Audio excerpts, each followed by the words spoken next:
Los datos entregados por el Instituto Nacional de Estadística son concluyentes. En Chile, bajo todo punto de vista, los ingresos para la mayoría son muy bajos y es necesario aumentarlos. Pero hacerlo no es tan simple como suena o como quisiéramos. Requiere de muchos factores, de muchos esfuerzos y también de mucho tiempo. Y es algo que hay que hacer estructuralmente, no esfuerzos aislados. Entonces la pregunta es, ¿cómo hacemos para ganar más? Es lo que vemos en la nota de Belén Vázquez, con la que iniciamos la agenda económica de este miércoles. El diagnóstico es claro y más duro de lo que quisiéramos. La mitad de los chilenos gana 420.000 pesos mensuales o menos, según la última encuesta suplementaria de ingresos del INE. El sueldo simplemente no alcanza. Más que buenos o malos sueldos, lo que tenemos que pensar es en el sueldo en relación al costo de la vida. Y el costo de la vida se ha hecho cada vez más caro. Hay una desigualdad al momento de poner las líneas de sueldo, las bandas de sueldo no están bien hechas. El problema de los bajos salarios se arrastra hace años y se agudizó aún más con la pandemia. Cayeron mucho más los de las personas no calificadas, los que tienen poca educación, pocos años de educación. La solución puede sonar sencilla, pero aumentar los ingresos requiere cambios estructurales. Mayores ingresos están asociados a mayores niveles de educación y de capital humano en general, ¿cierto? Pero educación es el elemento más básico. Distintos organismos internacionales han sido claros respecto a las deficiencias que tiene Chile en materia de formación de competencias. No lo podemos castigar como sociedad, como país, a una persona que no tuvo acceso a los estudios, al que tenga un ingreso por mínimo de eso, y eso lo genera más vulnerabilidad. La mano de obra no calificada es la que se ha visto más perjudicada con la destrucción de empleos y es justamente la que tiene un nivel educacional bajo. Igual uno se puede preguntar si alguien que tiene educación secundaria, si es que su trabajo vale a lo más o cifras en torno a los 400.000 pesos. Uy, eso es una pregunta difícil. ¿El trabajo finalmente vale lo que la empresa está dispuesta a pagar o alguien tiene que estar dispuesto a pagar por ese tiempo? Chile nunca ha conversado el sistema educacional, llámese educación técnica, universitaria, con el mundo del trabajo. Entonces en Chile existen demasiados profesionales. Y eso también tiene que ir aparejado con la creación de empleos para poder insertar a esas personas en los mercados laborales. O sea, no sacamos nada con mejorar la educación, sino vamos a tener garantías para meter a esas personas en puestos laborales.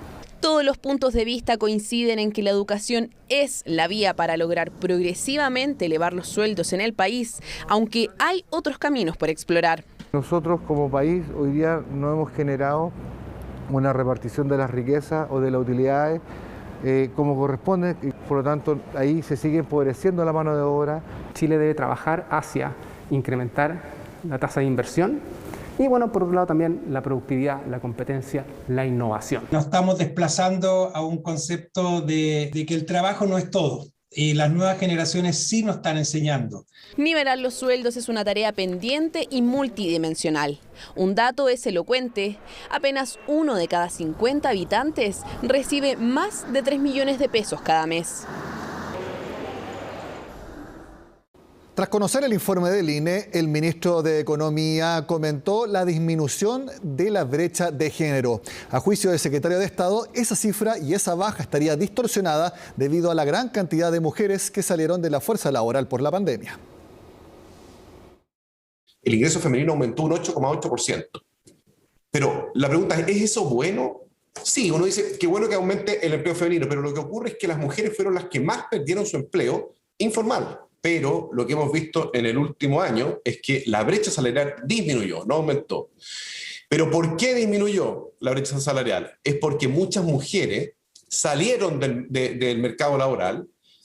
Y eso entonces, ¿cuáles son las que no salieron? Las que tienen empleo formal, que tienen un ingreso mayor. Por lo tanto, esa cifra yo no le creo directamente. Yo creo que la brecha sigue siendo muy equivalente, muy similar cuando recuperemos todos los empleos a lo que era el año 2019.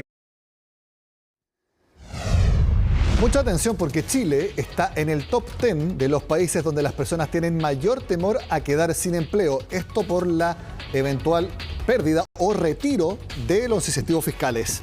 Según el reporte Work Monitor de la consultora Randstad, 24% de los encuestados aseguraron tener miedo ante un eventual despido si se retira el apoyo fiscal, el cual podría ocurrir a fines de este año producto de la mejor situación de la pandemia. La cifra está por sobre el promedio global y nuestro país lidera a nivel regional.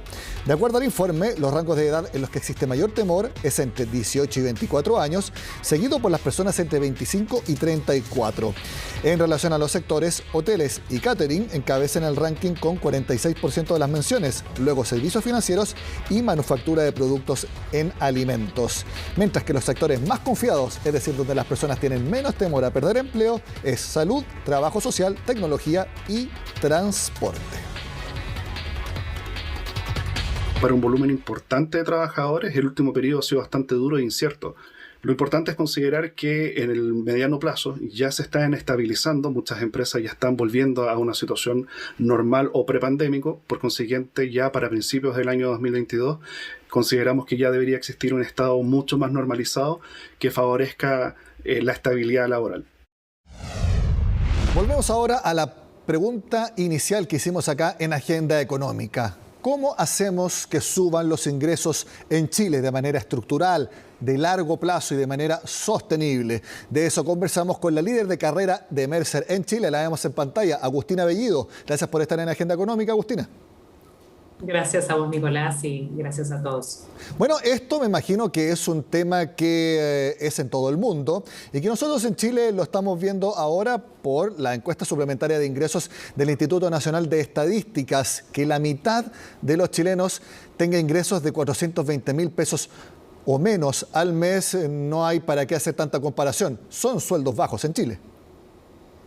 Exactamente, Nicolás. Sí, vos dijiste algo bastante relevante. A ver, la pregunta es simple, pero la respuesta es difícil y bueno, y da para una discusión, ¿no? Hablaste y dijiste una palabra bastante relevante que es estructural, ¿no? Es decir, nosotros tenemos que empezar a pensar en acciones de largo plazo, ¿no? Acciones que realmente generen un aumento de la renta promedio, como mencionaste, que esté en el orden de los 400.000 pesos, 450.000 pesos, dependiendo del sector, para que esto sube y sube de forma estructural, en forma consistente y que claramente tenga un efecto también en la productividad y en el aumento del ingreso también de las empresas, del país y, bueno, obviamente que haya mayor niveles de productividad a nivel país. Así que yo te podría empezar ahí, si me querés ir preguntando, pero te diría que una de las principales claves respecto a eso es generar empleabilidad a través de la capacitación. Nosotros tenemos que empezar a accionar empezar a desafiar a los empresarios, a los empleadores en el desarrollo del talento desde otro punto de vista. Empezar a pensar que hay que capacitar, que hay que desarrollar competencias, que la gente tiene que capacitarse, formarse para poder. Mencionas, sí, Agustina, mencionas la capacitación porque ahí está el tema de educación. Y cuando uno habla de educación, generalmente también habla de posgrados, pero eso ya va a un ámbito más gerencial, de puestos medios altos. Esa no es la masa de las personas. Por eso tú mencionas la capacitación, que a partir de la base de que tienen que terminar la educación media, ojalá desde formación técnica, algo de educación superior, y a esos niveles llevar a más capacitación. O sea, a eso tú estás apuntando. Exactamente, sí, acá no estamos hablando, como decís vos, la realidad, Nicolás, es que no estamos hablando justamente del sector ejecutivo, porque también es relevante decir que Chile, y por eso hablas de brechas y un poco veníamos escuchando eso, en Chile a nivel ejecutivo hay brechas salariales importantes entre los que más y los que menos ganan, ¿no? Para decirlo en forma simple. Entonces, no nos estamos concentrando en ejecutivos, acá nos estamos concentrando en la masa laboral que tal vez no accede a un posgrado necesariamente, tal vez sí, pero en gran medida estamos hablando de justamente empezar desde la base, empezar desde la educación media, desde la educación primaria.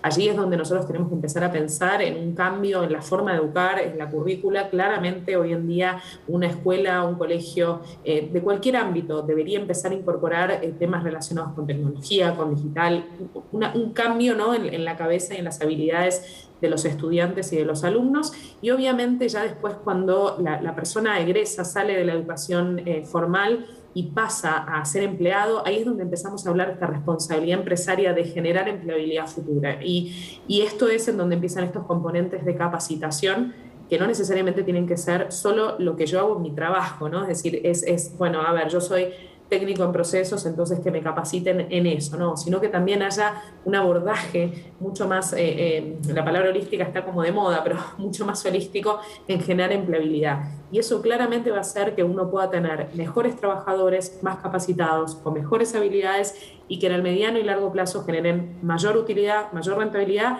y que eso se reparta aumentando los salarios, ¿no? Sí, y esa mayor capacitación, dar un servicio con más valor agregado, ahí uno puede decir, con el jefe, el empleador, y decirle, oigan, me capacité, estoy haciendo un mejor trabajo, ahora ustedes me tienen que pagar más porque yo valgo más como trabajador. Claro, hay un poco de eso, ¿no? Al fin y al cabo, ¿no? Es como, a ver, hoy en día estamos viviendo una situación y saliendo de este punto para también contestarte esa pregunta. Hoy en día estamos viviendo una situación en donde el mercado está ajustando, tal vez, todavía no lo estamos viendo, en Mercer estamos empezando a censar esto, en donde hay incentivos para el aumento de salarios porque claramente hay escasez de gente en el pool laboral, ¿no? Es decir, las compañías les está costando reclutar talento a los precios de mercado que hoy tienen. Bueno, si vamos a la economía, esto va a tener que ajustar y en algún punto va a haber una inflación salarial seguramente un poco más alta de lo que veníamos viendo en los últimos años, del 2-3%. Nosotros creemos que podemos estar en torno al 5-6%. Hay que ver las cifras de nuevo, pero estas son conjeturas en base a tendencias. Entonces, el mercado está ajustando en ese sentido, pero ¿cuál es la sostenibilidad, ¿no? de ese ajuste de mercado que tiene que ver con una curva y la demanda, de oferta y demanda, perdón? Entonces, si nosotros queremos apalancar esto y justamente que esto sea un cambio estructural, ¿no? En donde Chile deje de pagar salarios en empresas formales muy cercanos al salario mínimo, nosotros en nuestros estudios, el salario promedio del eslabón más bajo de la pirámide es 1.2 veces el salario mínimo legal, mientras que en otros países esos son 2,5, 3 veces, ¿no? Es decir, lo que te quiero decir aquí, Nicolás, es en Chile se paga el salario mínimo en las empresas, ¿sí? Entonces, si nosotros nos queremos separar de eso más... Ahí se cortó la comunicación ahí con Agustina, vamos a ver si la podemos retomar, porque nos estaba comentando algo muy interesante sobre la relación entre lo que se paga en Chile y el salario mínimo. Ahí está nuevamente Agustina. Hola, sí, hola. te escuchamos de nuevo, sí. ¿Volví? Sí. Perdón, Nicolás, es la tecnología. Está bien. No sé dónde me quedé. En la parte que tú mencionabas que en Chile se paga el salario mínimo, mientras en otros países se paga 2-3 veces el salario mínimo promedio. Exacto, en la pirámide, en la parte más baja de la pirámide. Entonces, en la parte más baja. Exacto, entonces en ese sentido, obviamente, ¿no? Comparando en todos los países lo mismo. Entonces, en ese sentido, como decías vos, y creo que es clave esa palabra, tenemos que mirar cambios estructurales, cambios que permitan sostenibilidad y que al fin y al cabo garanticen un aumento porque hay mayor, justamente lo que dijiste vos, mayor contribución de la persona, ¿no? ¿Y Agustina? Es decir, a ver, yo me... Sí, si en otros países pagan mucho más que el salario mínimo, 2-3 veces, entonces no se necesita que por ley se empuje hacia arriba el salario mínimo para efectivamente el país pague más. Es una excelente pregunta. A ver, ahí el tema, voy a decírtelo, tal vez hay que mirar otros países para decir si esa es o no la mejor elección, ¿no? Yo te diría que lo que sucede es que hay otros países en donde hay un empleo más informal, entonces el salario mínimo es una referencia que no trasciende el sector privado, cosa que en Chile sí sucede. Y si vos aumentás por ley, Nicolás, un poco es lo que nosotros desde Mercer decimos, vas a generar un efecto en el corto plazo de, en realidad, estancamiento laboral seguramente, porque los empleadores van a decir, me aumenta el costo laboral, pero ¿qué está pasando con la contribución, con la productividad? Y me aumentan los costos, pero no veo mayor rentabilidad o mayor utilidad, etc. Entonces hay que tener cuidado con con esos aumentos, ¿no? Desmedidos, tal vez en algún punto en porcentaje, no en cantidad de plata, porque como decís vos, tal vez en monto esos salarios sean bajos para el costo de vida en Chile, pero hay que balancear. Entonces un poco creo que estamos en un momento en que la oportunidad está en balanceemos, ¿no? Busquemos cómo invirtiendo en talento, ese talento va a ser más productivo y va a generar un crecimiento para la empresa y por ende obviamente para el país, para los consumidores, y esto es toda una economía circular muy relevante. Agustina, muchos trabajadores pueden decir, lo que sucede es que acá en Chile las empresas pagan mal. pagan poco. Hay muchos que se dejan para utilidades, para repartir a los accionistas, para inversión, etc.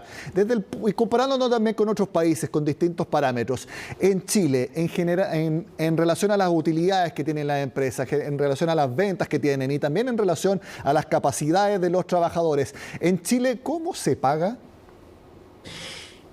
Mira, Nicolás, estamos en el promedio regional. Tal vez ahí nosotros puede ser que tengamos la comparación sea que aquí se paga mejor a nivel ejecutivo porcentualmente de lo que se paga en el nivel operativo o profesional. Eso es una realidad. En especial porque en Chile, vos sabés muy bien, también se trabajan 45 horas. En muchos mercados no se trabajan 45 horas, se trabajan 40, 42 horas. Entonces, en ese sentido también había una discusión respecto a la cantidad de horas y el valor hora, ¿no? Por más que en el mercado que estamos hablando no se suele pagar por hora.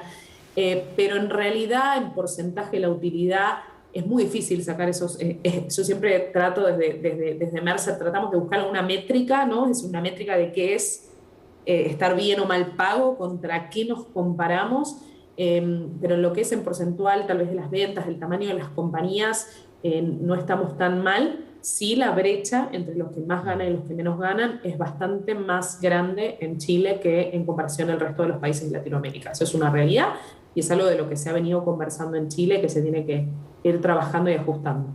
Agustina Bellido, líder de carrera en Mercer en nuestro país. Gracias por conversar sobre este tema que sin duda es algo que vamos a tener que seguir hablando y que, como lo veíamos al principio, es una fácil pregunta: ¿cómo pueden subir los ingresos? Las respuestas son las más complejas para hacerlas en el largo plazo. Que estén muy bien, gracias por estar con nosotros. Gracias, Nicolás, gracias a todos. Adiós. Hacemos la pausa y al regreso en Agenda Económica les contamos cómo impactaría una eventual declaración de emergencia agrícola en varias regiones del país debido a la falta de agua. Ya volvemos. La falta de trabajadores ha sido una queja constante en el agro los últimos meses, pero ese no es el principal problema del sector. Es, por supuesto, la falta de agua debido a la prolongada sequía que hay desde el norte hasta el centro-sur. Precisamente, esa gran parte de Chile podría ser declarada en emergencia agrícola. En la siguiente nota vemos cómo podría ser la ayuda gubernamental para la agricultura de ese sector. Bastante probable que durante estos días hagamos anuncios al menos de las primeras regiones que van a entrar en esta categoría. Emergencia agrícola, una medida que dentro de los próximos días recaerán al menos 5 regiones del país. La causante es la misma que ya conocemos hace casi 15 años, la profunda sequía que se extiende a lo largo y ancho del país. La agua, pues están saliendo secas, las arvejas están saliendo duras porque les falta agua. Bastante van a subir los precios porque si no hay agua acá tienen que salir más afuera de Santiago para poder plantar. La menta, un precio normal de 4.000, 5.000 pesos el kilo, ha llegado a 15.000, 20.000 pesos el kilo, 25.000 pesos el kilo. Es el balance de algunos. Los precios podrían subir, dicen, de complicarse aún más la situación. Duraznos, frutillas y paltas podrían verse menos, pero hay quienes ponen paños fríos. No deberían subir los precios. La agricultura se programa de un año a otro. Ha tenido una baja enorme. La manzana subió 100 pesos de un año. Ahora no se puede, hay peras, hay manzanas que están con mejor precio, entonces toca migrar a otros productos. El objetivo de declarar la emergencia es precisamente hacerse cargo del problema antes. Esto de paso inyectaría recursos desde el gobierno central y los gobiernos regionales a los agricultores de los sectores con más problemas, desde Atacama a El Maule. Estamos en una gobernanza, podríamos decir, de sequía. ¿Cómo hacemos labores que nos permitan una eficiencia hídrica? ¿En qué casos es mejor cambiar de cultivo, cambiar de variedad? O incluso disminuir la producción, dependiendo de la disponibilidad hídrica de cada región. Porque a pesar de las lluvias de la semana pasada, el déficit de agua promedio es del 50 al 80%. Por eso los expertos piden mirar el problema a largo plazo. Nosotros como gremio llamamos a decisiones más de mediano y largo plazo, que vamos a tener que implementar plantas desalinizadoras, en otros embalses de mediano tamaño, en otra recuperación de acuíferos. Hay un montón de medidas que hoy día se pueden implementar para salir adelante de esta crisis. El problema radica en que el uso del agua va a tener que irse perfeccionando, readecuando y cambiar los estilos de siembra que teníamos 10, 15 años atrás. Atacama, Coquimbo y la región de Valparaíso podrían ser las más afectadas. A la emergencia agrícola se podría sumar un razonamiento de agua potable estable, el que ya existe en las zonas rurales, pero que ahora podría extenderse también a sus ciudades. Con esta información terminamos la agenda económica PM de este miércoles. Siempre los invito a que vean nuestra edición AM, partiendo puntualmente a las 8 de la mañana. Sigan acá en CNN Chile.